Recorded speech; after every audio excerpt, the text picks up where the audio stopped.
এটা হচ্ছে কাজ, ঠিক আছে। টাইসির কাজ করি, দেখা যাচ্ছে সামনের দিকে কাজ শেষের দিক প্রায়।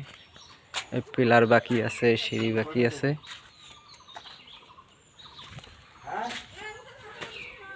এই যে আমার মিস্ত্রি মশলা মাখাচ্ছে টাইলস বানানির। টাইলস লাগাবো তো, সকালবেলা মশলা বানাচ্ছে। বাড়ি একটা স্মাইল। এই বাথরুমটায় আজকে টাইলস লাগানো হবে,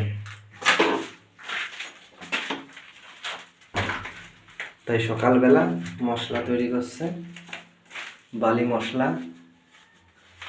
এখন সুতো টুতো টানাইয়া লেবেল টেবেল করে এই বাথরুমটা আজকে কাজ করব। তো মাঝে মাঝে একটু রেস্ট দিয়ে ভিডিও করব, সবাই দেখবে। আর একটা বাথরুম হয়ে গেছে, এই বাথরুমটাও একটু দেখাতে হয়, কিন্তু অন্ধকার তো, আলো কম আছে। এই দেখেন, এই একটা বাথরুম হয়ে গেছে। এখানটায় কোমোড বসবে, সুন্দর ডিজাইন করে একটা দৃশ্য, ভালোই লাগতেছে।